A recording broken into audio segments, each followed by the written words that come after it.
अस्सलाम वालेकुम। मेरा नाम है उस्मान गनी और आज हैं आप लोग the core of science with Usman Ghani के साथ। तो हम लोग सीख रहे हैं जी preparation of alkenes. Preparation of alkenes के अंदर आज हम लोग एक और मोस्ट इम्पॉर्टेंट प्रिपरेशन और उसमें से जो पूछे जाने वाला 100% या ये समझ लें कि बार बार हर ईयर के अंदर आने वाला क्वेश्चन जो है आज हम उसे करने लगे हैं। ये जो हमारे पास प्रिपरेशन है, ये प्रिपरेशन है हमारे पास जी एडिशन ऑफ हाइड्रोजन हैलाइड्स। ये एडिशन ऑफ हाइड्रोजन हैलाइड और इसके अंदर मोस्ट इंपॉर्टेंट पूछने वाला शॉर्ट क्वेश्चन क्या जी, व्हाट इज मार्कोनिक रूल्स। अब जो मार्कोनिक रूल्स है वो क्या है?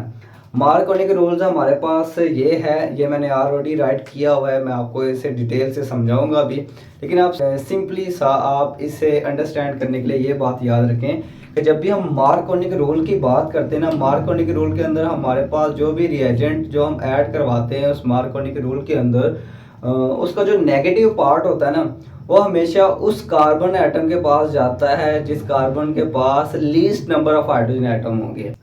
मैं अपने अल्फाज दोबारा रिपीट करने लगा, ज़रा ध्यान से इसे अंडरस्टैंड कर ले, चूँकि आगे हमने इसे डिटेल से करना है। मार्कोनिक रूल क्या है? मार्कोनिक रूल ये है कि जब भी हम अनसिमेट्रिकल अल्कीन्स के अंदर जो भी रिएजेंट हम लेके आते हैं, उस रिएजेंट का जो नेगेटिव पार्ट है ना, वो हमेशा उस कार्बन आइटम के पास जाता है, उस कार्बन आइटम के साथ लिंक होता है, उस कार्बन आइटम के साथ बॉन्ड फॉर्मेशन में इन्वॉल्व लेता है, हिस्सा लेता है जिस कार्बन आइटम के पास least number of hydrogen atoms होंगे। तो आई होप आप समझ चुके हैं कि मार्कोनिक रूल क्या है और ये बड़ा ही मोस्ट इंपॉर्टेंट शॉर्ट क्वेश्चन और ज़्यादातर पूछे जाने वाला है। तो आइए अब हम देखते हैं कि मार्कोनिक रूल है क्या। सबसे पहले तो ये कि मार्कोनिक रूल को मैंने ऑलरेडी डिफाइन किया हुआ है, आप लोग भी इसे अंडरस्टैंड कर लें।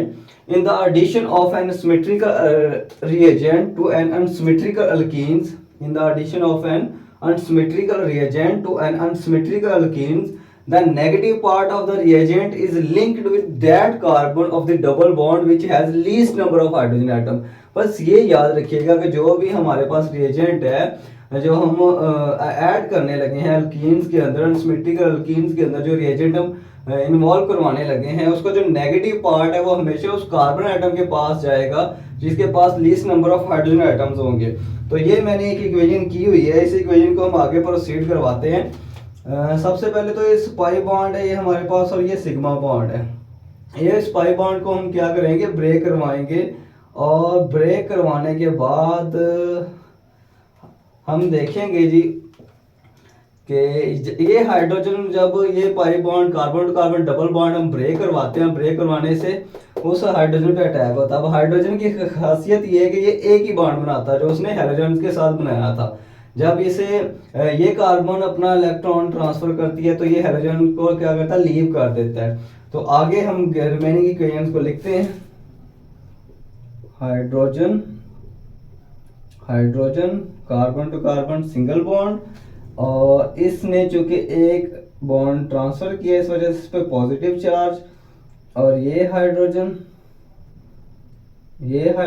और ये हाइड्रोजन जो हमने उसे शिफ्ट करवाया है वो हाइड्रोजन इसके पास आ गया और एडिशनल प्रोडक्ट हमारे पास क्या बच गया, प्लस में नेगेटिव।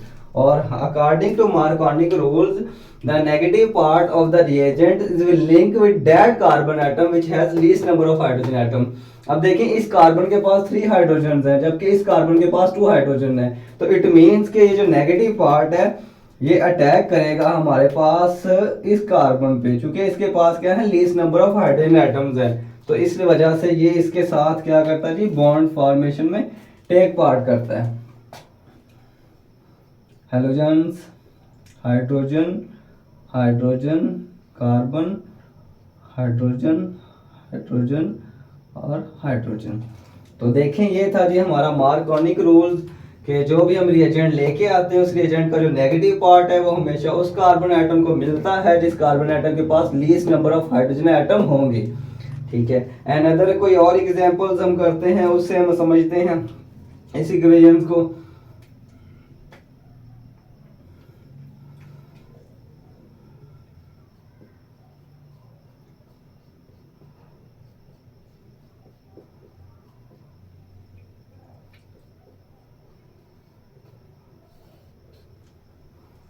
अब होना क्या है जी, अब हम इस पाई बॉन्ड को, ये हमारे पास पाई बॉन्ड है और ये सिग्मा बॉन्ड है, इस डबल बॉन्ड को ब्रेक करवाएंगे और यहाँ से ये ब्रोमाइड लीव हो जाएगा। जैसे ये यहाँ से लीव होगा तो हमारे पास रिमेनिंग इक्वेशन क्या आ जाएगी जी, H3C कार्बन। अब चूंकि इस कार्बन का डबल बॉन्ड ब्रेक हुआ है, इस वजह से इस पे चार्ज आ जाना है पॉजिटिव, और ये सिंगल कार्बन के साथ, और उसके पास H2 रेडी है और एक H उसे और मिल गया है, इसके H3 कंप्लीट हो गए, और प्लस में Br नेगेटिव। अब ये जो Br नेगेटिव है, देखें इस कार्बन के पास 3 हाइड्रोजन है, इस कार्बन के पास भी 3 हाइड्रोजन, जबकि इस कार्बन के पास सफिशिएंट हाइड्रोजन है, सिर्फ 1 हाइड्रोजन है।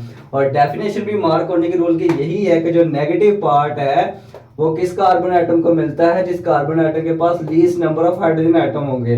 तो इस इक्वेशन के अंदर least number of hydrogen atom second carbon के पास है, तो ये जो हमारा नेगेटिव पार्ट है वो इस कार्बन के पास आ जाता है। ये लें जी, तो हमारे पास जो हमारी रिमेनिंग इक्वेशन है वो मैं लिखने लगा हूँ, वो बन गई है जी H3C CH CH3 and Br।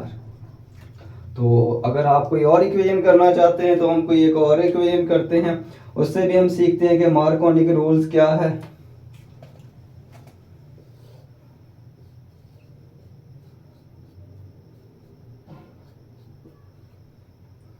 इसके अंदर भी मैं हाइड्रोजन आयोडाइड ऐड करता हूँ।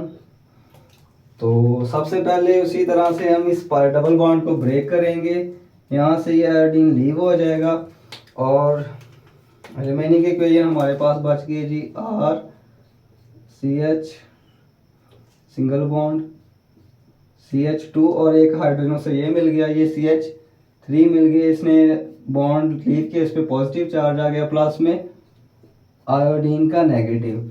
अब भी आप देखें कि किसके पास लीस्ट नंबर ऑफ, ये भी हमारे पास R कोई अल्काइल ग्रुप है, CH3 हो सकता है, इथाइल हो सकता है, अनदर कोई भी ग्रुप हो सकता है, तो इसके पास भी बिल्कुल 3 है और ये भी 3 है, तो हमारे पास सेकंड कार्बन है, इसके पास least number of hydrogen atom है। तो मार्कोनी के रूल की डेफिनेशन भी ये थी कि जो नेगेटिव पार्ट है रिएजेंट का वो लिंक करेगा with that carbon of the double bond which has least number of hydrogen atom. तो जिसके पास least number of hydrogen atom होंगे, नेगेटिव पार्ट हमेशा उसके साथ ज्वाइन हो जाएगा। लो जी, ये हो गया। चलें आगे, R CH CH3 और ये नेगेटिव आयोडीन हो गया। तो ये था जी हमारा मार्कोनी रूल, और आई होप आप समझ चुके हैं कि मार्कोनी रूल क्या है, और आपने सीखा है इसे अच्छे से। उम्मीद करता हूँ, आई होप सो, कि आप लोगों को पता चला है कि नेगेटिव पार्ट जो रिएजेंट का वो कैसे किस कार्बन के पास जाता है, इसके पास least number of hydrogen atom होंगे। तो अगर आपको मेरा ये आज का वीडियो पसंद आया हो तो प्लीज़ इसे लाइक कीजिएगा, सब्सक्राइब कीजिएगा और बेल आइकॉन को ज़रूर प्रेस कीजिएगा, ताकि आपको मेरी नई आने वाली वीडियो का नोटिफिकेशन मिल सके। अस्सलाम वालेकुम।